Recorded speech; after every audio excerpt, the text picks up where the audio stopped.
Hey, this is the Commander Cookout Podcast, episode 106. I'm Brando. I'm here with Ryan. Today we're going to conclude the arc of the Double Baked Brews by taking Norin the Wary back out of the box. Now hit our theme song!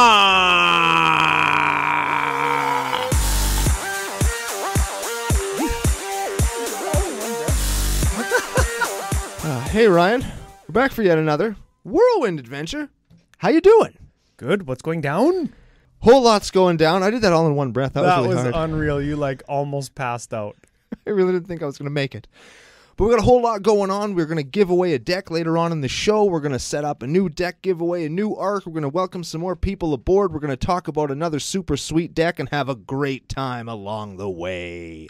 This show is so packed. Well, usually they're packed, but this one's extra packed. Do not Google that? Definitely don't Google that. Okay, well, you mentioned Norin. We've done Norin before, but this wouldn't be the arc of the Double Baked Brews if we didn't talk about the same commander we already did once again. Correct. Again. I like that. That's my Undertaker again. Again. Yeah, that's good. Give Norin a read. We did him episode 25, I think, and then let's talk about something completely different. Well, we're going to kick it right off. We're not even going to sort of tease the rest of it. We're just going to read the card and just forget about him for 100%. Here we go. Okay, Norin the Wary is a 2/1 for 1. Human warrior. He's a 2/1? He's a 2/1. 100% of my whole life, I thought he was a 1/1. It does not matter at all. For virtually no point does that ever come into play. Okay. All right. When a player plays a spell or a creature attacks, remove Norin the Wary from the game. Return him to play under his owner's control at the end of turn. So if anybody does anything, you can activate abilities, but if you do anything else, he just screws off for a while. Yeah. And then he comes back at the end of everybody's turn. That's correct. Oh, watch your triggers, kids. Yes. Very much so, right? Yeah, man. Actually, I'm going to tease it right now. Mine is super cool altered by Ryan, where when you flip the card over, it's the same art, except Norin isn't in it anymore. Yeah. It's so cool. He screws off. It's Clear excellent. sleeves. Clear sleeves only. Yes. Yes, they were. When I played it in MF in Vegas, they were like, how are you going to shuffle this into your library or keep it in your hand? I was like, dude, can you even think of a way that Norin the Wary would ever end up in my hand? And they were like, all right, yeah, we're fine with it. Yeah. It was pretty good. We got to keep moving right along because, again, super packed show. Social media coordinates. We're CCO Podcast and CCO Brando on Twitter and tappedout.net. That's where you can find this week's list, last week's list, next week's list, and any other list that we do throughout the course of the show. We are commandercookout@gmail.com. That's where you can send us love mail, hate mail, show suggestions, but no nudes. Haven't gotten nudes for the last couple weeks, just saying. What the hell? You can also find us anywhere better podcasts are found. That's your iTunes, your Spotify, your Podomatics. And Podbean. Welcome aboard, Podbean. You can also find us on Facebook, YouTube, Patreon, edhrec.com, Flipside Gaming, where you can use promo code CCOFU to get 10% off your entire order store-wide. Or if we've confused you or went way too fast during that segment, you can check us out at the official home of Commander Cookout Podcast on the entire internet, commandercookout.com. Excellent. Thank you. I ordered 2 sets of sleeves from Flipside Gaming a couple weeks ago. And for our next deck giveaway, it's not going to be like a still packaged deck. So I'm going to have to use my other set of sleeves. Dang. Ah, well, I'll buy more. They're $8. Promo code, they're $7. You mentioned Patreon. I did mention Patreon. We're going to get to a shout out in a minute. But first, we want to take this time here to introduce our next arc and our next patron sign-up gift. Ooh. I say we're going to introduce our next arc. What I mean is next week is going to be a new one. Correct. And we're not going to quite tell you what it is yet, but we do have at least 3 lists for it already. And let me tell you, they are back to true CCO form. Yeah, we've got a little bit of feedback saying, guys, you're playing decks that are good. We want to hear you talk about decks that are funny and bad. And boy, howdy. Yeah, for sure. And we got your back. This next arc 100% was a patron suggestion. We heard it actually from a couple members of our, I call them our creative consulting group. There are higher level patrons, like the $10 and $15 per episode patrons. Sure. And I don't think anybody's going to be disappointed if you like true jank CCO brews. I'll say that. we're looking forward to it. It's going to be fun. Very much so. So coming up forward on this next arc, we have a sign-up gift, and it is very much themed around, I think, one of Brando's favorite holidays? Yeah, baby. Is St. it a- Patrick's Day is my favorite thing. If it's not a holiday where you live, it should be. Yeah, I was going to say, is it a holiday? I think it is. I don't think it is. I think maybe in Ireland. It's got to be. It's like on our calendars and stuff. Yeah, and it's got like a bunch of decorations that come out at the Walmart. We are definitely treating it like a holiday in the nation. Hell yeah. Yes, so what are we doing? All new patrons of the next arc. Brando actually thought of a funny name for it too. Yeah, it's the Arc of the Lovable Losers. That's all we're going to say. Very much. If you sign up to be a patron during that arc, starting this episode, you will receive a St. Patrick's Day themed altar. So we're talking shamrocks and leprechauns and little beers and all that good stuff. Rainbows and pots of golds, and basically if it's on the front of a Lucky Charms box, you could receive it. Nice. I just thought of that just now. One of the altars should be a Lucky Charms box. I love Lucky Charms. I like the chocolate ones. What? Yeah, the chocolate ones are the best ones because there's chocolate in them, dude. Get out of here. Chocolate cereal is always better than regular cereal. Yeah. Different podcast. Yes. We're too packed on this We're one. not a cereal podcast. So with a new arc comes a new deck giveaway. Yeah. And this one might not be St. Patrick's Day related, but it is going to be awesome. We're working on some final little tweaks with some of our friends, Thanks, guys. and we're going to be doing a collaborative deck giveaway with another Commander podcast. CCO. It's Commander Cookout crossover. Huh, CCO. Yeah, there you go. And you can hear all about that on the first episode of the next arc next week. Yes. So check that out next week. Okay. New patron shout out. Patron shout out. This one is St. Patrick's Day related. I'm glad the music is still playing. 100% coincidence. I totally forgot to turn it off. Shout out to Kyle Kilpatrick. Ooh. Sounds Irish. Kyle kills Patrick first. Every time. If you have a friend named Patrick and you're playing in a game of EDH, kill him. Every time. He's usually a douche. Sorry, Patrick. But you knew what this was. Yep. Yes, sir. Patrick Annihilator. I like just kill Patrick. Oh, sure. Well, either way, welcome aboard. Yes, we're happy to have you. Okay, final bit of announcements before we go to the deck. The deck. And this is the one I'm most excited about. Ooh. I was excited about all that other stuff. Don't get me wrong, but this one's got my nads going. And it's something that we've been talking about and working on and working some kinks out for a good while now. Truth. We started the Candid Commander series on YouTube. Another one is coming out this week. Thanks very much for checking that out, by the by. Yeah, either tomorrow or Friday if you're listening to this on Tuesday. Lots of fun. It's kind of an open door to get to know Brando and I. It like just us. We're talking, we're bullshitting, it's magic, it's beer, it is us. Yeah. And because it seems to be successful and people really want to get to know us, we have decided to open that door a little bit further. Yes. Or open another door. Pull back the curtain, as it were. That's what you say, yeah. Yeah. So this is what we're doing. We're starting a Commander Cookout behind-the-scenes pre-podcast show. That's pretty cool. So it's video content, and the pre-show will be available to patrons of a certain level. Make sure you check the Patreon page to see where you have to be part of it. What it's going to do is outline or show you our process of preparing for our show. We're going over notes. We're discussing some stuff that we want to hit on in the show. Brando does his warm-ups to like say the intro. You'll get some backstory on some of the funny nicknames. Yep. So if that's the thing that you want to hear about, it's actually lots of fun. You get to hear our microphone tests, which is actually my favorite part of the whole recording experience because it's the most randomest, funniest stuff that we say. Some of it we just don't put in the podcast. Certainly not. And at the end of each arc, because this is going to be available on Monday, every single Monday before the podcast. Remember I said on YouTube we were looking for a Monday content thing? Yes. This is going to be it.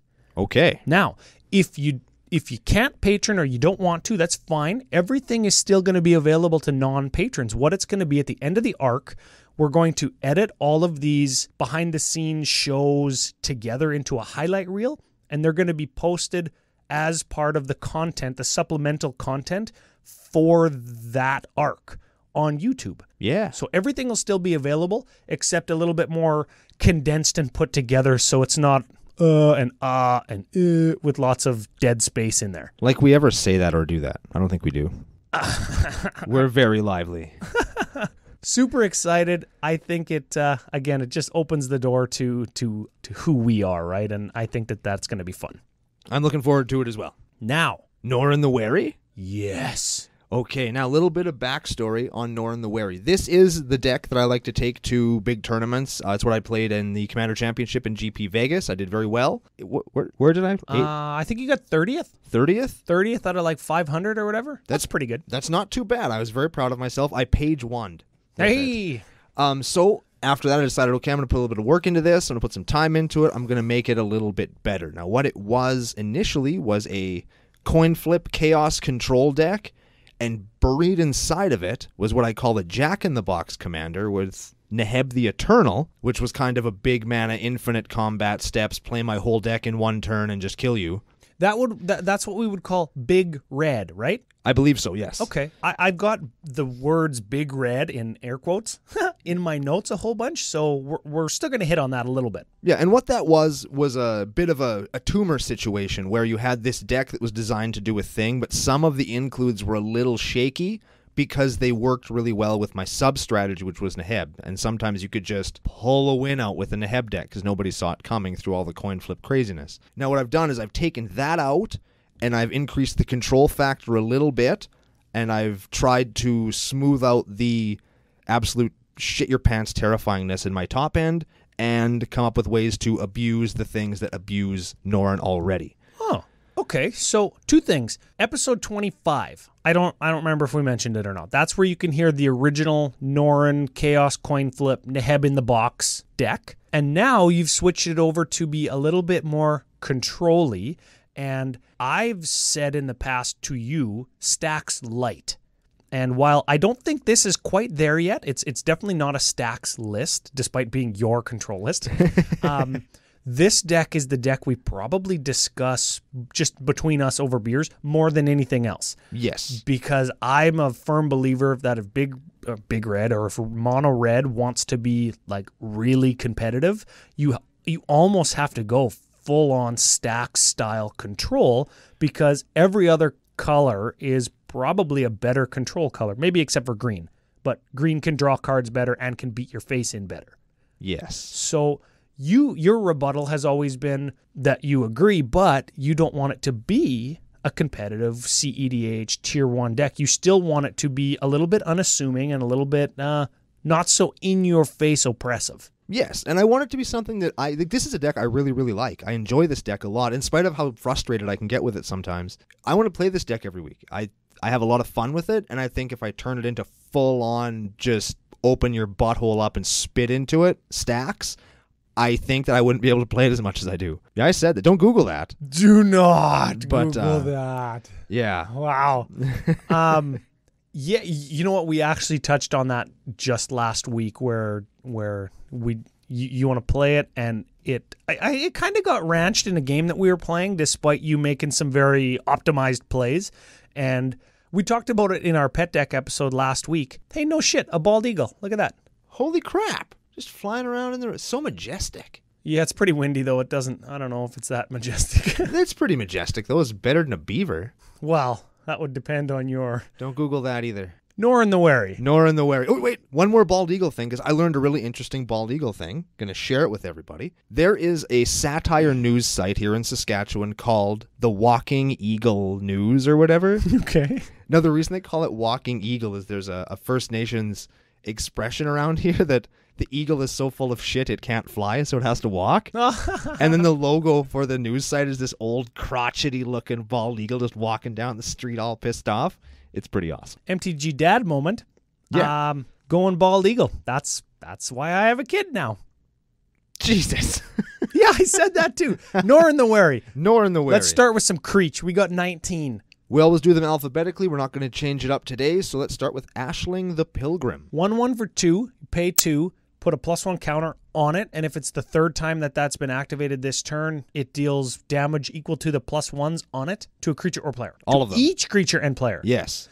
I think that they should have called that ability Overload. I think you said that before. Yeah, and I'm saying it again. And that's why they should call it Overload, because it goes and goes and goes and it blows up. That's what overloading is. Next creature, Atali Primal Storm. Jeez, we're playing this guy lots. It's like, okay, speaking of pulling back the curtain, this list, CCO Nation, he draws inspiration from this deck because there's so many things in it that he likes to do. It leads to its pet deck nature. Yes, if you ever want to see me having fun, this is the deck. Okay. I always have fun when I play this. Well, let's do this guy quick. 6/6 for 6. When he bashes in, you cast the top card of everybody else's and your own library for free. Dope. Felled into the third path. 2/3 for 3. You pay 3 and tap them. You create a token of a creature that's in your graveyard, except it's an artifact. Then you sack it at end of turn. It gains haste. So when somebody blows up your Atali, you just Atali them again and again and again. With Felden, and yes, like every turn you just get a hasty Atali for 3 mana instead of 6. Also, he gets a creature of some sort into play every time you activate him, which works good with all of the stuff that Norin wants. Here's a creature you don't see very often in Gorilla Shaman. Yeah, unless you're playing Vintage.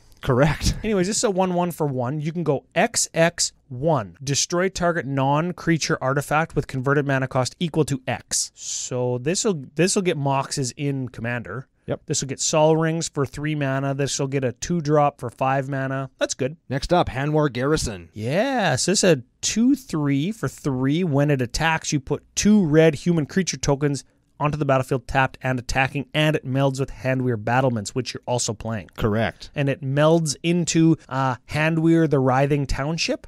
I think it does the same thing, except it's like a 7/5, and it flies and has Vidge and gives you 3 2s instead of 1 1s. Yeah, so it does the same thing, except it gives you bigger Eldrazi horror dudes. I've resolved that once, and it won the game for me all by itself.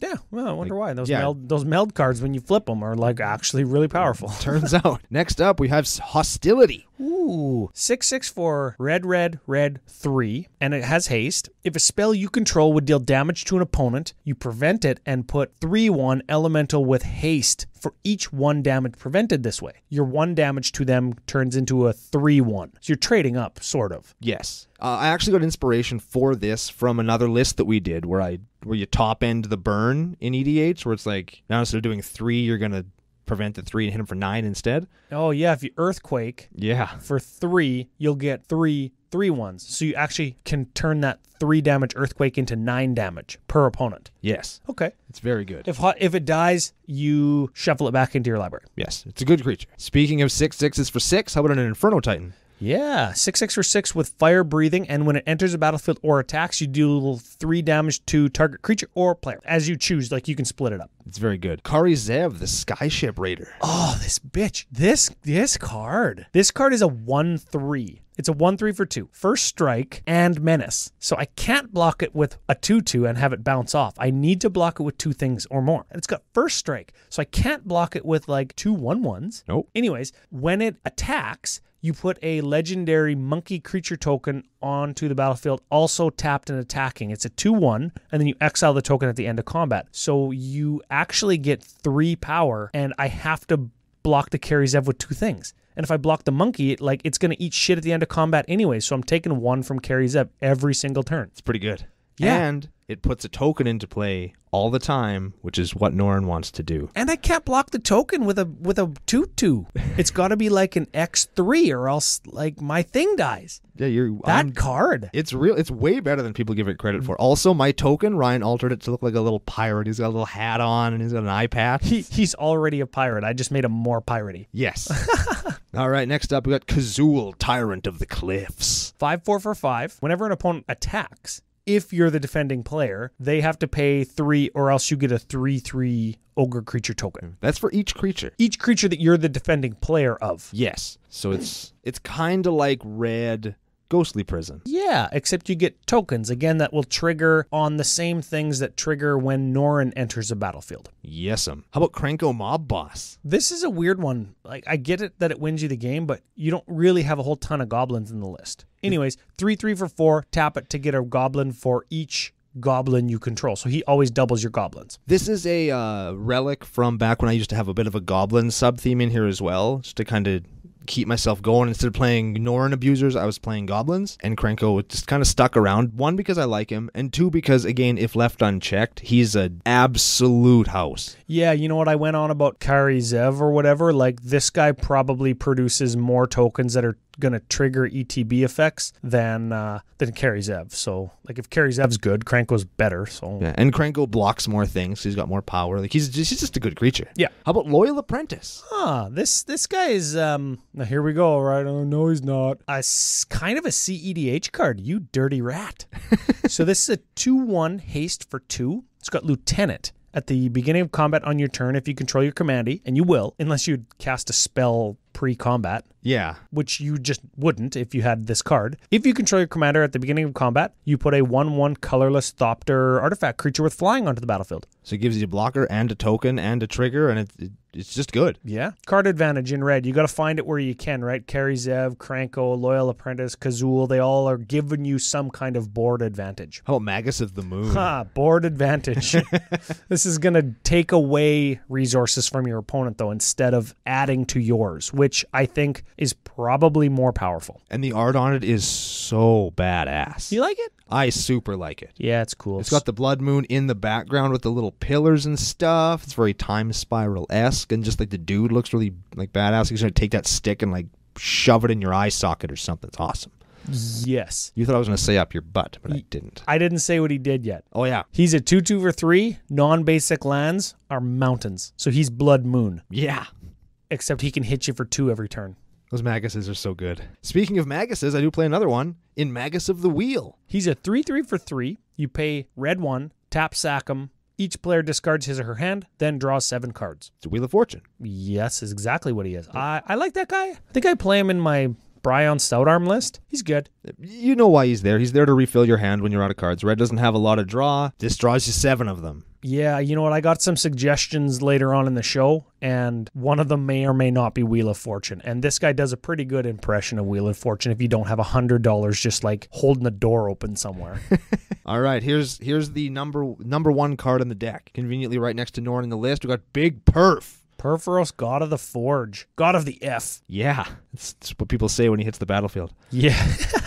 He's a 4-drop 6/5 indestructible. He is an enchantment creature, so that's a thing. But he's indestructible, so it doesn't matter. He can't attack. Like, he's not a creature unless your devotion to red is 5 or greater. Don't care? Not hard on the deck, but don't really care. Okay, so he got red 2. Creatures you control get +1/+0 until end of turn. That's not terrible or negligible. Still not wise in the deck? Yeah, still not wise there. Keep reading. Mind you, your Krenko goblins, if you got big red mana, all of a sudden and you just dump like 30 mana into Perforos to give all your guys +10/+0. It's pretty good. The real reason he's in the deck, whenever another creature enters the battlefield under your control, Perforos deals 2 damage to each opponent. Bang. That is any creature and each opponent.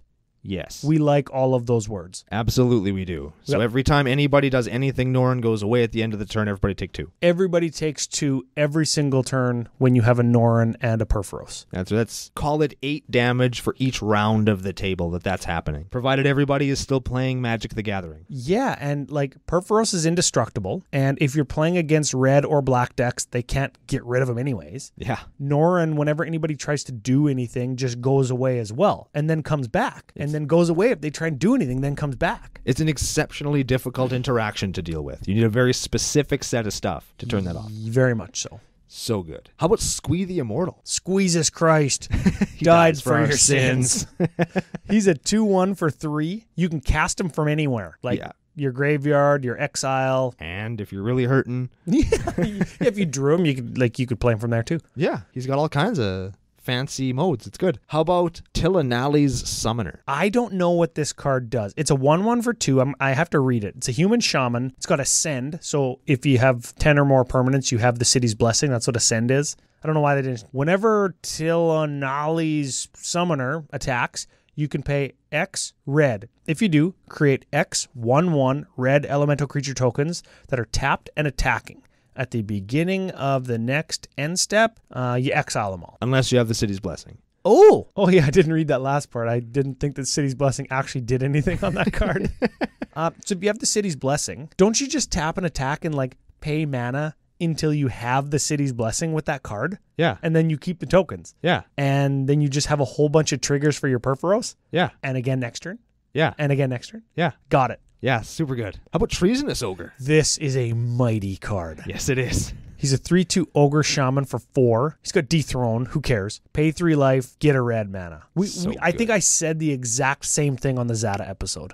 Yes. Dethrone, who cares? It's mighty. Pay 3, get a red. Yeah, if you have one of these cards and you have a red list, just play it. Like, it doesn't like, oh, paying 3 life, bolt yourself for red. Just bolt yourself for the red mana. Just once. Oh, you'll be going down to 11 in no time. Yeah, I was good. Or better.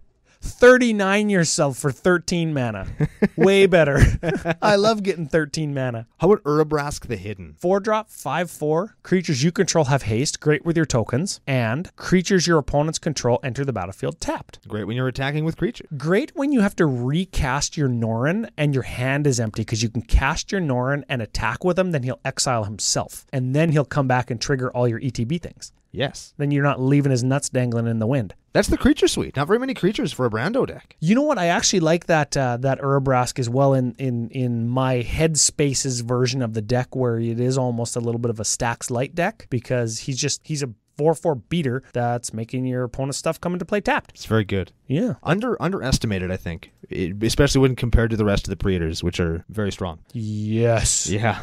You usually don't hear his name mentioned in the same breath as Elish Norn and Jin-Gitaxias. Yeah. The green one. I can't think of his name right now. Vornklex. That's him. Or the swamp bitch. Shieldred. Yeah, like all 4 of them are just all petrifying. All of them have their own nicknames in our playgroup with the Dude Bros. Yeah. Except for Urabrask. They're like, Urabrask, okay. Should we talk instants? Yes. Let's do it. We got a Chaos Warp. That removes a thing, and then that thing's owner reveals the top card of their library. If it's a permanent, they get it. Comet Storm. That deals X damage to whatever you want, and you can multi-kick it to choose more targets. How many times has somebody been attacking me for lethal and I just kill them with this to stop them from doing it? More than I care to admit. It's never actually happened to me where somebody was attacking you and then everybody just died. But I have definitely killed 1, 2, usually 1, sometimes 2 people. Yeah, I like the Comet Storm to kill a player that's attacking you. I like that move. It sends a nice message. Yeah. And I like the Comet Storm when it harkens back to Big Red, which is a strategy that I personally like. Do you like Into the Core? Yeah, this is an instant. So this is red, 2, exile 2 target artifacts. Get rid of all kinds of troublesome stuff. It exiles them. Yeah, it gets rid of stupid crap like Blightsteel Colossus or something a little bit more common, maybe a Worm Coil Engine. Oh, yeah, I like that one too. Just get rid of it. Or get rid of both of them. Yes. Super good. Bolt. Red for 3 damage to any target. It's a good card, but late game, it does lose some of its oomph, if you will. You got to really hope that you have that hostility so you can turn that 3 damage into 9 damage. Unless somebody's at 3. Yeah, or if they're at 3. Or if you Comet Storm them down to 3 and you would normally need like 2 extra mana to kill them, 3 extra mana to kill them, you can just like hostility you down to 2, 3, leave 1 mana open. Oh, I guess I don't kill you. Lies. And then you use the, you're at 3, I'm playing mono red to like leverage them to attack to somebody else. Yeah, I like and that. then if they don't, if they're like, oh yeah, you don't have Bolt, nobody plays Bolt in EDH, you must be bad, listen to Commander Cookout. Die. All right, speaking of cards I super like, and I can usually just use to say, die, Volcanic Fallout. Yeah, this one can't be countered. Can't be countered. Red, 1, instant. Deals 2 damage to each creature and each player. Gets players. It's super good. Yeah. Also good with Hostility Italy, diddly diddly Italy. Yes. Yes. That's our instant suite. Not very many. Only 5, but they do pack some punch. Not quite as much as the sorceries pack. Let's give them a read. All right, first one, we got Blasphemous Act. Blasphemous. I think this one might be on the milk list. Probably. Yeah, so it costs red 8, Ooh. but it costs 1 less for each creature on the battlefield. So it costs red. Yes. When you cast it, it costs red. And it deals 13 damage to each creature. That's going to come into play later, just so that you know. Spoiler. Yep. Chain reaction. Red 2. This is Red Wrath. Yep. Red Wrath. I like that. I just made it up. Yeah. Deals X damage to each creature where X is the number of creatures in play. Yeah, so if all of the creatures are usually small. Mind you, if there's 10 creatures on the battlefield, every creature's taking 10. That'll usually get you there. It's Red Wrath. Yeah, we're going to call it that. This is my very favorite one to play, and I feel really bad admitting that, but every time I play this, I pee a little because I really like it, and it's Decree of Annihilation. Before I read it, notice what card type is not on it. enchantments.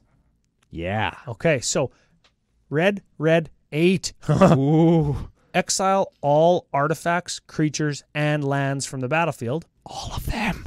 All cards from the graveyards, and all cards from all hands. Oh. There's lots of alls in there. You can also cycle it for red, 5, and just regular destroy all lands. Draw a card, destroy all lands. It's probably fine. It's okay. Doesn't hit enchantments. Also important. Yes, because your Perforos is going to stick around. And so is your Norin, because he's going to go away when you cast this thing. So is your Impact Tremors. That's right. So is another one that pairs up with Blasphemous Act. Yeah. And Chain Reaction. We'll get to them in a sec. Earthquake. X damage to everything without flying. And each player. Gamble. Gamble is red. Search your library for a card, put it into your hand, then discard a card at random. It's great when you have 0 cards in your hand and you need something in your graveyard for your Feldon, like I mentioned. Yep. Great after a Wheel of Fortune type effect, then you gamble because you're probably not going to hit the card that you actually want. Great if you're not playing Anger in the list anymore. No. But when you were, it's great with Anger because you gamble for Anger, then you ditch them in your graveyard. Yep. I did that in my Krenko list when we were at the face-to-face games here. Remember that? Oh, yeah, that's right. Yeah, that was your Krenko list. That's right. That was pretty sick. All right, let's continue on to Hour of Devastation. Yeah, that's the name of the set. I love when they put the name of the set on a card. Me too. Planar Chaos is also good. Is that one in Planar Chaos? No. There's also Apocalypse that was not in Apocalypse. What the hell? And Time Spiral wasn't in Time Spiral? This was in Hour of Devastation, though. Yes, it was. It is one of the story cards. Red, 3. All creatures lose indestructible. Until end of turn, okay. Hour of D, don't Google that. Deals 5 damage to each creature and each non-bolus planeswalker. Very rarely does that last part really come into play, because not many Nick Bolas out there, but here's a card that I'm just testing and I really enjoy. I've only gotten to actually play it in actual combat a couple of times, but I'm liking it so far. An Indomitable Creativity. Yeah, what a novel. Okay, let's get this right. Red, X for sorcery. Destroys X target artifacts and or creatures. Gets creatures. Okay. Yeah. For each permanent destroyed this way, its controller reveals cards from the top of his or her library until they reveal an artifact or a creature card and exiles it. Those players put the exiled cards onto the battlefield, then shuffle their libraries. Okay, that's fine. Whatever. It's like Chaos Warp, except for X. Yeah, for a bunch of stuff. You ever Indomitable Creativity one of your own things? Absolutely. That's what it's there for. Oh, yeah. I use it later on in the artifact section. Quick spoiler, I have a Genesis chamber. Yeah. I mean, you got 4 or 5 1/1 mirror tokens. You can Indomitable Creativity, kill them all, and get nothing but gas. Because if you listen to the creature section, there's not very many duds in there. You're probably going to hit an Atali and or a Feldon and or an Urabrask. You know what I don't like about it, though, is if you hit an artifact with it, you can get a creature. Yeah. It's not hit an artifact, like destroy an artifact with it and then reveal till you hit another artifact. Yeah. You get a creature, which is probably going to be gas, like you say. If you're trading your 1/1 mirror from your Genesis chamber or your 1/1 Thopter, if you're trading it into literally anything in the deck, you're probably trading up. Yeah. And if I ever did want to go the dirtbag stacks way, you want to get a lot of stacks pieces into play all at once. Baby. There's a way to do it. That's how you do it. Cut all the creatures, just play Winter Orb and Friends. How about Insurrection, speaking of friends? Yeah, this is going to win you games. This is how you win if you're playing stacks. This is why I get mad and say 8 mana, it better win me the game, because here it is, 8 mana win the game. Yeah, red, 5, untap all creatures, steal them, they gain haste, beat wholesale ass. Yeah, like 90% of the time when you play this card, it's to win the game. That's it. How about Mana Geyser? Ooh, hey, funny thing. You teased at the Zada deck giveaway at the top of the episode. I did. This card is in that deck. Ooh. I'll give this a read, and then maybe we'll give away the Zada deck right now. Oh, not wait until the end. I like it. Oh, we're going to do it. Okay, so Mana Geyser. Red, 3. Add red to your mana pool for each tapped land your opponents control. This will routinely get you 10 plus mana. Yeah, you want to see a beating, or like you heard Ryan just say, Insurrection and then Indomitable Creativity? How the hell are you ever going to do that? Mana Geyser. Mana Geyser. Mana Geyser is how you do that. The last time I saw you cast this, you got 24 mana off of it, and then you Comet Stormed the table. Yep. You had it was maybe turn 10 or 11. That's where you play this game to get, or this deck to get to, like turn 10 plus. Yep. So you had like 10 mana Geyser with 5 remaining. You got 24, so you went up to 29 mana, and then you just Comet Stormed everybody. You're like, life totals? And we're all like, oh, shit. Okay, good night. Goodbye, everybody. It was good. Zada? Zada. Oh, baby. Okay, fully sleeved. Fully sleeved. Fully foiled or altered art mountain mana base. Hell yeah. Aggro, pump spells, draw spells, Zada. Yeah. Shipped to your door from your boys at Commander Cookout Podcast. Get at us at CCO Podcast or at CCO Brando on Twitter. Send us a Facebook message or an email. CommanderCookout@gmail.com. Dawson DeMars is the winner of a super sweet deck. Yeah, dude. So Dawson DeMars, again, get at us. Also, if you know Dawson and he's either a couple weeks behind on the episodes or, like one of our patrons, listens to the podcast to go to sleep, F you, by the way. Yeah. Let him know he wanted to get at us. All right, let's keep going with the list. Next, sorcery. Obliterate. Ooh, red, 6. Can't be countered. Destroy all artifacts, creatures, and lands. Notice what it doesn't get. Enchantments. Yeah, so your enchantments are safe. Your Noren is safe. Everything is safe. It's also got cool art. It's Decree of Annihilation light because it doesn't get graveyards and hands. Yeah. Killing hands is so good. I love Yes. killing. I love Yeah. killing hands. Okay, how about Pyroclasm? Deals 2 damage to each creature. How about Rolling Earthquake? X damage to each creature without horsemanship. So that's all creatures for the most part. And each player. And each player. So that's good. Also good. How about Ruination? Destroys all non-basic lands for 4 mana. That's That's like Blood Moon City. the Blood Moon forever.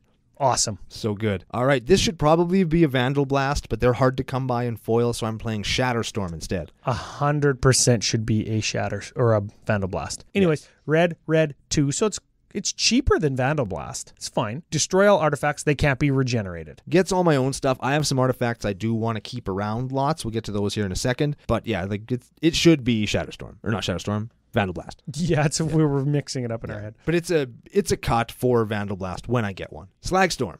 Last, sorcery. Red, 1. Choose 1. Deals 3 damage to each creature or 3 damage to each player. I'm thinking of replacing that with a Flame Break. Flame Break is red, 3 damage to each creature and each player. But I think it hits creatures without flying, so I'm not sure. Oh, yeah, because Slagstorm gets flyers. Yeah, but it doesn't hit players if I get flyers, so I kind of like the damage everybody and everything, but... I guess it would depend on how badly do you need to get flyers, right? Yeah, so... I don't know. If you have a suggestion, let me know, CCO Brando. Slagstorm, or do some enchantments. Yeah, okay, so this is where we're starting to piece everything together. You'll see where the ETB things come from. You'll see where some of the big red damage comes from. Blood Moon. Yeah, not this. Makes all your non-basic lands on like everybody's are mountains. Confusion in the ranks. This one. If you want to lose friends...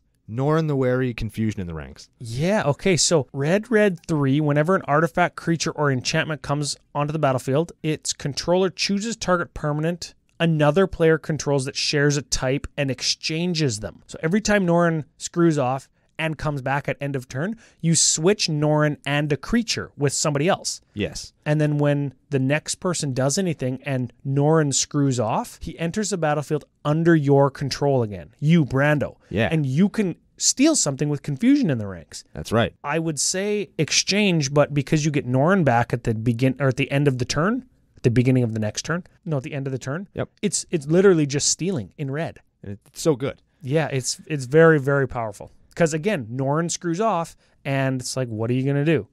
You're going to give me that Rith the Awakener, Jesse. That's what you're going to do. Yeah. All right, how about Curse of Opulence? This might be your turn 1 play if you didn't want to cast Norin. I'm gonna talk about that in a second. Yes. It's an enchant player. It's a curse for red.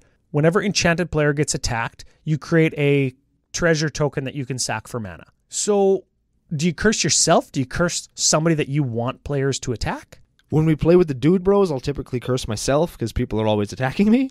And then you'll just make lots of mana. Yeah, and in another situation, I'll curse somebody that I feel might be more trouble, and I'll curse them instead. Yeah, if you're sitting down at like a Commander tournament or at a game where there might be something on the line and you see somebody sit down with like a commander that you know is going to be, shows up to ball, if you will, you're going to curse them. Yes, just encourage damage over there while ramping myself into my other stuff. Goblin Assault. At the beginning of your upkeep, you get a 1/1 goblin with haste, and goblins you control attack each turn. Goblin creatures attack each turn if able. All of them. All of them. Okay, So if somebody else has goblins, like a treasure napper or some other irritating thing, goblin welder, they're attacking.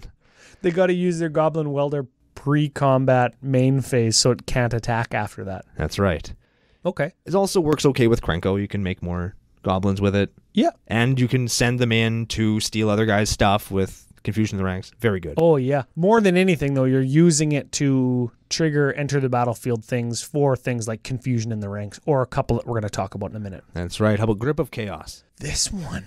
Okay. Red, 4. Whenever a spell or ability is put onto the stack, reselect its target at random if it has a single target.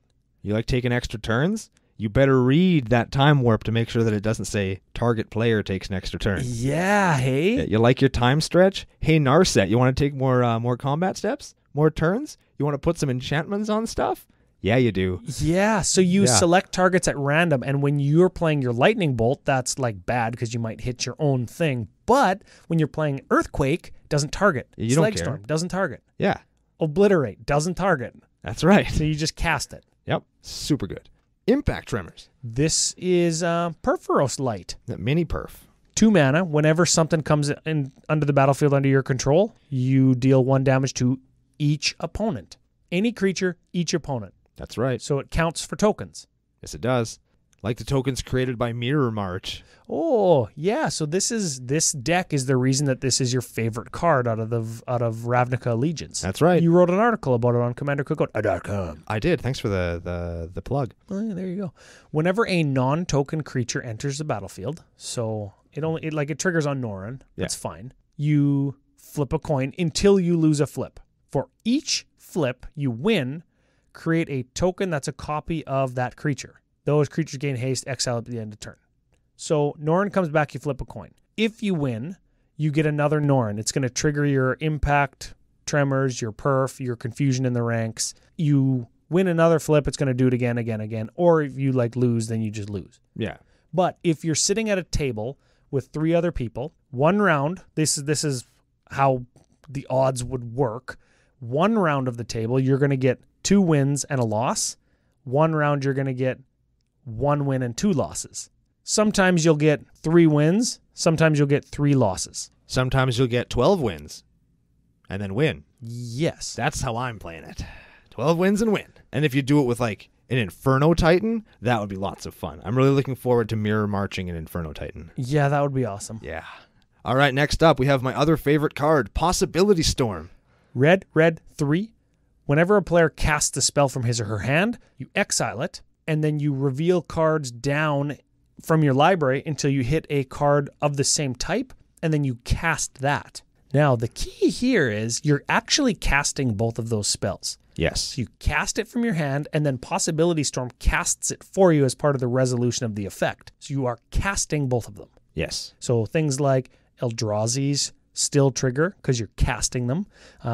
Things that target Zada Hedron Grinder. This card is sneakily good and sees some play in red decks in CEDH because it's going to not let people do shit. That's right. Right? If you don't care if you cast your Obliterate or your Decree of Annihilation and then somebody tries to counter it, well, they can't counter Obliterate, but then they can't counter it because they're going to counterspell. It's going to get exiled, and Possibility Storm is going to reveal down to Pongify. Yeah, or Brainstorm. I mean, neither of those are bad cards, but they're sure not stopping that Decree of Annihilation. That's right. Right?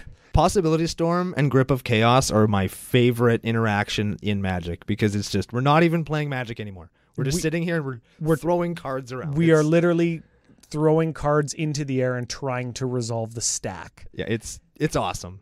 It is terrible, and if you could see the smile on my face right now, I hope you can hear it. Just hold on. They can, and some people do like it, and it's not for me, but I'm not going to bash it. This is what I will say. I will say that if you don't understand how the stack works, how priority works, active player, non-active player, you cannot play these cards. No. You can't play them in that they will break your game and you won't know how to resolve or continue playing the game. and you can't play the game because you won't know how to do it. This is the chaos control I talked about before, where you just use the chaos because the deck can play through it. The deck has it in there for the reason that the deck can play through it. It doesn't care what it's playing, how it's playing, because everything will do what it wants to do. Yeah, you land your Impact Tremors, your Purphoros, your Noren prior to your Possibility Storm and your Confusion in the ranks. So everything you do after that doesn't matter. It doesn't matter because you've got redundancy in effects like Obliterate and Decree of Annihilation. Other people might have redundancies, but they're not attached to things that either don't target or that need to be cast on their own stuff or other people's stuff. So it really throws a loop in other people's games where they just can't win. It's physically unable to win unless they have like crazy astronomically low odds of hitting like 2 things that destroy enchantments. Yes. And if you're playing against red or black, like they just can't win when you land those 2 cards. So good. It's very powerful, but again, you cannot play them if you don't know how. That's right. So learn how those 2 cards work, read the errata on them, read the oracle text and all of the rules, interactions and shit. Like you gotta. Yes. Okay, let's keep moving on. Soldier on. Price of Glory. Whenever a player taps a land on not their turn, destroy that land. FU counter spells. Pyrohemia.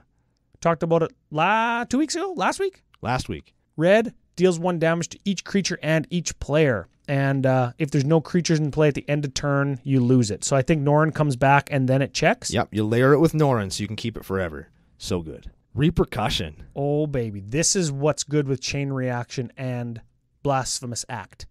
And Earthquake. Pyrohemia. And Pyrohemia. Yeah. Okay, so red, 1. Whenever a creature is dealt damage, Repercussion deals that much damage to that creature's controller. Ooh. Earthquake for 10, you have 3 guys. You take 10. Your creatures all take 10. You take 30 more. Die. Yes. That's how that works. That's exactly how that works. Excellent. Stranglehold. 4-drop enchant. Opponents can't search libraries. And if an opponent would begin an extra turn, that player skips that turn instead. I play that solely because of my experience in Vegas. Yeah, Narsets and extra turns and Edric's and searching and yeah. Yep, no searching, no sculpting, no extra turns. Every color has some portion of their higher level strategy that card can stop. So good. Yep. Last enchantment, Sulfuric Vortex. 3-drop. If a player would gain life, they gain no life instead, which is a weird way to word that. Yeah. Also, at the beginning of each player's upkeep, Sulfuric Vortex deals 2 damage to that player. Each player. I mean, that's you, but... That card does work. That card will usually do 30 damage. Easy. Because nobody gets rid of 2 damage a turn. Who cares? When everybody's at 10... Now you start to care. And you can't get out of it. You can't dig your way out of the hole because Sulfuric Vortex says, take 2, and it just sticks there for a while. And you can't gain life. Yeah. Nice deck, Aloru, you jerk. Yeah. Moving on. Round out the deck with some artifacts. We have Altar of the Brood. I think this is easily the weakest card in the deck. I agree. It's 1-drop. Whenever a permanent enters the battlefield under your control, each opponent mills a card. Yeah. That will do some work, but ultimately doesn't do anything if you don't mill somebody for 100. It's a tilt card, and as people in our play group and in other games I've played play more graveyard-based strategies, I find that Altar of the Brood kind of helps as much as it hinders, and it puts the big target on me, even more than Impact Tremors or something. Like, people hate this card more than Impact Tremors and more than Purphoros. Less than Confusion in the ranks, but more than those other 2 things. The higher level of player you play against, the less they're going to care about their stuff getting milled, the more they're going to have ways to get those things back, because that's powerful strategy in EDH. That's what I said. And it enables their strategy. Yeah, I don't see people caring about that. Yeah, like it was an include for the local meta with our friends because they hate it, but now lots of decks play graveyard interaction, so the card is less good. So I'm just kind of waiting for something to replace it with. Yeah, and you know what? If you're part of the local CCO Dude Bros, F you, mill is random. You weren't going to see those shitty cards anyways because they could have been at the bottom. They just happened to be at the top. Now they're milled. Either play graveyard strategies or get over it. Ashnod's Altar. Nothing on my soapbox? No. Okay. You said everything I was going to say, so I'm just moving right along. Sack a dude, get 2 mana. That's actually good with all your tokens. It's super good with all the tokens to get you to those really high-end spells. Also, if you're going to Repercussion Earthquake and you got a whole bunch of dudes, you want to get rid of those dudes? Oh, Lordy, do you want to get rid of every one of your own dudes first? Yeah, just to power that Earthquake. You got to power that Earth. You can go red, sack all your dudes to prevent all the damage, win the game. Ashnod's Altar, baby. So good. Yep. Genesis Chamber. 2-drop. Whenever a non-token creature enters a battlefield, if Genesis Chamber is untapped, that creature's controller gets a 1/1 colorless mirror creature token. So that's anybody. Yeah, it works for everybody. You obviously get more benefit out of it because Norin is coming back into play every single turn. That includes your opponent's turns. So they get 1 guy, you get 4 guys. And you know what else? That actually is a super sweet synergy with Repercussion. Yes. Here, have a dude, have a dude, have a dude, have it. Take 10 for each dude. Yeah, it's good. Yeah, it is. Gilded Lotus. Taps for 3 red. Heart of Ramos. Taps for a red, and then you can sacrifice it for a red. Mana Vault. Taps for 3 colorless. Null Rod. What? So that's a 2-drop from Weatherlight. Originally, again, it was Masters 25. Who cares? Weatherlight. Players cannot activate abilities on artifacts they control. Period. That includes mana abilities. Yeah, that includes mana abilities. One thing I've been playing with is, do I put a Mycosynth Lattice in here? Because it just turns off the game. It turns them off. You can't play spells anymore. Do you want my opinion? Yes. I don't think you do. Because I was thinking, it also has synergy if I get the Vandal Blast, because it's Mycosynth Lattice, Vandal Blast, destroy all your stuff. Oh, yeah, okay. With Vandal Blast, that makes it better. Yeah, but it's a 6-drop that, without Null Rod, literally does nothing. Yeah, it doesn't really help. It does nothing. Yeah. Well, maybe if somebody else has a Vandal Blast, but then it Fs you. Yeah, then it screws me over more than anybody else. Moving along. Panharmonicon. If a creature enters the battlefield, causes an ability to trigger, it triggers twice now with Panharmonicon. Double perf, double impact tremors, double Genesis Chamber, double. Double confusion in the ranks? Yeah. What? See, that's why you have to know how these cards work. Confusion in the ranks wouldn't work because you wouldn't have a secondary creature to switch, but there would technically be 2 trades that would go on the stack. There you go. If somebody's playing Hirobi, you would dust 2 things when Norin comes back into play. Ruby Medallion. That makes your red things cost 1 less. And Sol Ring is a Sol Ring. Any notable lands to discuss? You've got some haste enablers. You've got a Valakut, which sees mountains come into play, deals damage. Yeah, I got a Care Keep to make Goblin or Kobold tokens. I have a Hanwar Battlements, as we said before. Flamekin Village gives haste. And a Shivan Gorge. Shivan Gorge. This is the red land from, I think we talked about this last time we did this list. This is the red land that is the cycle, like Sarah's Sanctum, Gaia's Cradle, Tolarian Academy. Tolarian Academy, Sarah's Sanctum, Gaia's Cradle, Shivan Gorge. What's it do, Ryan? Taps for colorless. Doesn't even give you a colored mana. Dang. Red, 2, tap. Shivan Gorge deals 1 damage to each opponent.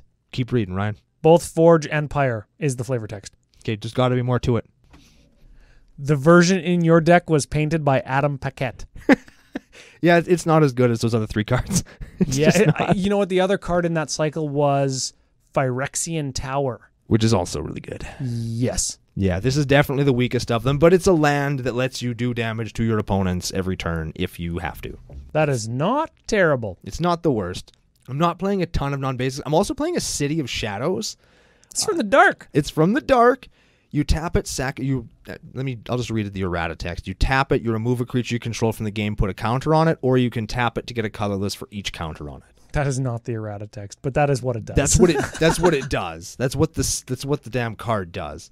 And it's just in there to kind of, you can block with a dude, tap it, get rid of it, and it just builds up your mana. It's sort of a loose include. I just really like it, so I'm playing it. So let's get to the budget and suggestion section here.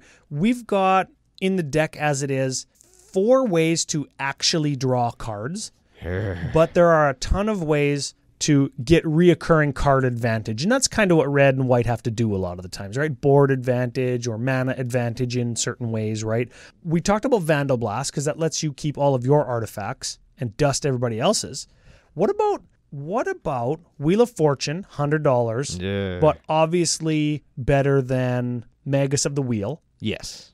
What about Wheel of Fate? That's the suspend one. Too slow. too slow and very projected. Somebody could overextend their hand onto the battlefield knowing that they're going to just draw 7 the next turn. Yeah, you're going to have to lose those cards anyway, so you might as well play them and hope that they stick, and then you get to draw 7 more. It's not, and that nobody counters your Wheel of Fate. It's very projected. Yeah, it's just not as good. And I know that Magus of the Wheel is significantly less good than Wheel of Fortune, but I can afford it, and it also gives me like an enter the battlefield trigger as well. What about from Ravnica Allegiance? I think it's called Electro Dominance, the red X instant that lets you cast a card with converted mana cost X or less from your hand without paying its mana cost.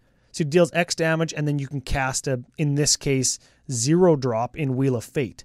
So you just go red, Wheel of Fate. You need 2 cards to do that, but it also on the top end is like red, 10, deal 10 damage to you, Decree of Annihilation. That'd be cool. I just don't think it's going to happen. Yeah, Electro Dominance, cool card. Maybe has a spot in the deck. I thought I'd suggest it just because it's cool. It lets you cast that Wheel of Fate. It could go in instead of Indomitable Creativity or something. Oh, yeah, okay. That's a 1-for-1 X spell swap. Yeah. Maybe that's a thing. It could be a thing. I got one more. Okay. Peep this. I actually have a couple more. Peep this. Memory Jar. Sure. That's okay. The Memory Jar's not bad. Last card in hand, you just like pay 5, tap, sack it, draw 7. Yeah. That's okay. So. And you could add Goblin Welder to go along with Memory Jar because you're getting artifact tokens from stuff that you can sack with Goblin Welder. Yeah. It's okay. That's like a Duretti Scrap Savant kind of trick, right? Yeah. What about this last thing? We were talking last Tuesday with the Dude Bros. You were talking about fast mana. How come I'm not getting out sooner? How come I'm not establishing my board presence and controlling the game better with this deck? Looking at the deck, Sol Ring, Mana Vault, Mana Geyser. Some big mana cards. No Mana Crypt, no Grim Monolith. Mox Amber. It's not very expensive. Red's got Rituals, Simian Spirit Guide. Not a whole lot of really, really fast, like combo-esque mana to power out anything early. Like turn 2 or 3 Atali seems pretty good. That's very good. I actually bought a Mox Amber. Hasn't gone in yet. I'm still kind of looking for somewhere for it to go. This is a good one. It casts your commander. No, it doesn't, because you have to have Noren for it to be good. Yeah, I know, but like if you cast your commander turn 1, then you drop your Mox Amber, you can cast another 1-drop. I can get my Sol Ring. You could get your Noren, then play Mox Amber, Altar of the Brood with that Mox Amber, or does Noren go away? Noren goes away. Oh, dang, so it doesn't even do anything on turn 1. Yeah, you got to be careful. Oh, no, you could cast your Mox Amber first.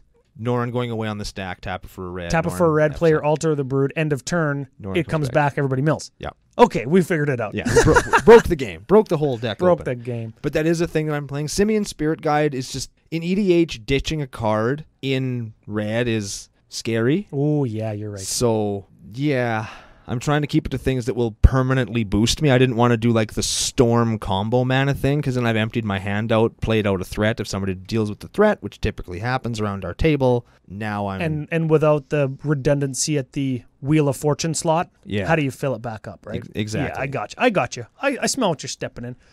Let's then move to your favorite section. You mean card of the week? Yes, what do you got this week? Mirror March. It's really? You already wrote an article about Mirror March. You've never cast it. It's fucking terrible. Pick something else. It's so good. It's so good. Listen, I'm the president of CCO Nation. I'm trumping you today. But I'm the king of CCO Nation. I am an elected official. That means the people like me better. That's not even true. Shut your stupid mouth. Okay, we'll pick a different card. Let's make Mirror March honorary card of the week. What's the real card of the week? Okay, all right. Backup card of the week. Backup card of the week. Price of Glory. Ooh, I like this one. Give it a read one more time. It's an enchantment from, I believe, Odyssey? Correct. Red 2, enchantment. Whenever a player taps a land for mana during another player's turn, destroy that land. So on your turn, you control Price of Glory. On your turn, somebody goes to counter something or destroy your creature. Right. It destroys their land. It messes their land up. So that would disincentivize them to do said thing to you. That is right. It acts as like a sort of onboard, rattlesnakey, red counterspell. Yeah. And it's land destruction you can play where people can't really get pissed off at you. Because it's their own fault. Yeah, like you didn't have to tap. You didn't have to do that. You didn't have to do that. Yeah, that's like somebody rifting you, but then you go like Red Elemental Blast. You didn't have to rift me. You didn't have to rift. You weren't going to die. But now I just pyroblasted it and blew you out because you tapped 7 and I tapped 1. And now I will kill you. How good would that feel? I've done it. No, when they go, oh man, I really have to do this rift. So they rift, blow up 7 of their lands, and then you pyroblast their stupid rift. They would drop dead. They would dead. Immediately die. Yeah, they would just, like real life, they would just die. You'd have to bury them in the backyard. Petrify into just like a mummy, just a dry skin mummy. That'd be so odd. Like in Batman where the Joker electrocutes that guy until he's like a husk. Oh. No, I got you. It looked like Home Alone 2 when Marv grabs that thing after Kevin hooks up the welding machine to it. Ooh. And he just turns into a skeleton covered with paint and his hair's all up in the air. That's what would happen if they blew out their 7 land and then you countered it with a 1 mana counterspell. Ooh. You would look like somewhere in between like Marv and like what you said. Somewhere in there. So if you want to pick up Price of Glory for your red deck, say F you to every counterspell or combat trick or whatever else, anywhere ever, it's going to run you about $6.50 American, $22.95 Canadian. If you want the foil one, like your boy Brando, it's going to run you $14.15 American or $263 Canadian. Yes. And our exchange rate's getting shittier because our government sucks. Yes. Woohoo. Milk list? Let's do the milk list. Ooh, important to note, we skipped over the actual budget section this time because this is a deck that I have that only has 1 foilable card in it that's non-foil, and we didn't talk about it because we skipped over the Planeswalker section. Oh, Chandra Torch of Defiance? Chandra Torch of Defiance, Jaya Ballard, Planeswalker, and Koth of the Hammer are my 3 Planeswalkers in the deck. Koth is in there because he's a sweet ramp spell a la Mana Geyser, and Jaya's in there to let me play my 3 mana creature sweepers for technically free, or discard 3 cards I don't want, draw 3 actual cards that I do want. Chandra's there for basically the same reason, either ramps me into more mana or lets me draw a card to play or do damage to everybody. Yeah, they're going to get you card advantage because they're going to sit there and either start destroying creatures or actually draw you cards. Yes. Super powerful. It's 2 things that the deck needs to be able to do. Yes. And if just check those out. They're value houses. They're good. Yeah, good on you for hitting those. I totally forgot. Moving on. Milk list. As per EDHREC.com, the most popular cards at each converted mana cost slot from 0 to, this week, 16. Yeah, baby. Yeah. This week, mono red. Or as the kids say, Norin is my best deck ever. Okay. Most popular card at the 0 drop slot. Get this. I'll read the top 3 again just because it's fun. Everflowing Chalice. Nah. No. Mana Crypt. Nah. Definitely one I suggested. Yeah, I definitely do want one. Just can't afford it. Peep this. Wheel of Fate. Huh. There it is. There you go. I guess people are playing it. That $100 price tag on Wheel of Fortune is just not, it's just making guys soft. Yep. Or ladies soft as well. At the 1 drop slot, Sol Ring. Yeah, of Yeah, course. but we don't count it. So the next one, Vandal Blast. Nope. No, but you would. I would play it if I had a foil one. Okay, I'm not going to count it though because right now it's Shatterstorm. Correct. What about Faithless Looting? Nope. I don't mind that one. That's a good card. Yeah. That's just a good ass card. It's got flashback. Draws you 4 cards. Yeah. 2 drop. Mindstone. Nope. Chaos Warp. Yeah. Solemn Simulacrum. Nope. Siege Gang Commander. Nope. Caged Sun. Nope. Mere Battlesphere. Nope. Insurrection at 8 drop. Yes. Yes, for sure. Blasphemous Act at 9. Yes. Decree of Annihilation at 10. Yes. Yeah, weird, hey? Blightsteel Colossus at 12. Nope. Emrakul, The Promised End at 13. Nope. Shoot up to 16. Draco. God damn it. Hell no. No, Draco would cost you 14 in this deck. And nobody's playing that. Nobody's playing that. 4 milk list matches if you're not counting Sol Ring. Which we're not. That's pretty good. It's not too bad. It's funny that we saw Decree of Annihilation on there, hey? What's the best 10 drop in mono red? It just is. That's a good card. It just That is. That's the tits, dude. Okay, we got Final section of the day. Word. And it's good, it's bad, it is what it is. Decks evolve over time, and I think your talk last week on trailblazing has taken you down the path of Noren that is not 100% optimized, but very tuned and kind of the same as lots of people have found that Noren is good. Yeah. So let's see what that means. Okay, 520 Noren lists on EDHREC.com. He is the 7th most popular commander, right beneath Feld into the Third Path and right above Grenzo Havoc Raiser. Yeah, so he's popular, but not that popular.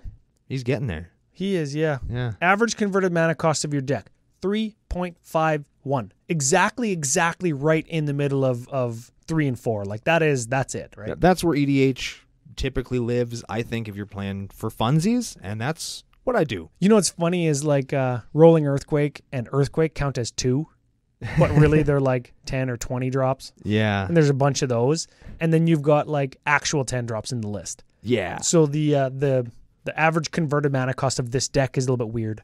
It's a strange one. Anyways, critical turn. I think like 4, like whatever.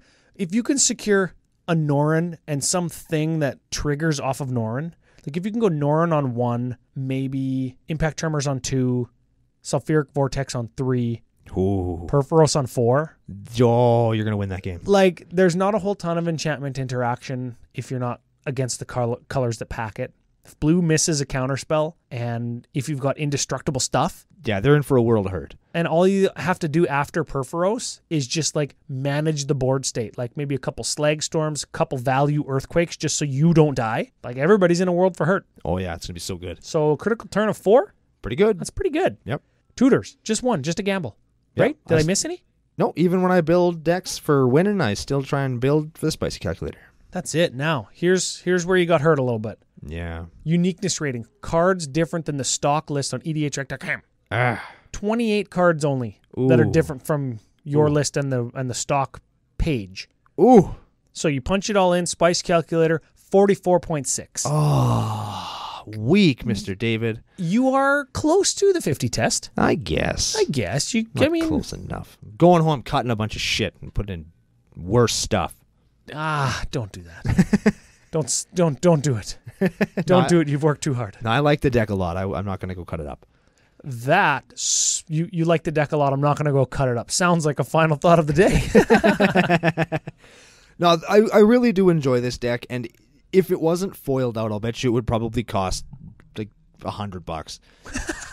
So if you do like what we've been talking about, you want to try a deck like this, it's different than any other Magic deck you will ever play, ever, and it gives you an opportunity to just kind of try some different stuff and attack the game from a different axiom, which is what I really like to do. So I highly recommend you go out and give it a shot. Check out the list. Let me know what you think. If you have any suggestions or a foil Chandra Torch of Defiance that you want to trade to me, get at me, CCO Brando on Twitter. And for Ryan and myself, I would like to thank you. We would like to thank you for joining us on another super exciting arc on Commander Cookout Podcast, and we'll be back to you next week. Remember, our contest winner, what's his name, Ryan? Dawson Damars. Get at us on social media, and we will hopefully have sent that deck away to you by the time we do the next episode of Commander Cookout The Monday pre-show. Right. Also, remember to check in for the Monday pre-show of Commander Cookout Podcast. Hit our theme song! Ooh!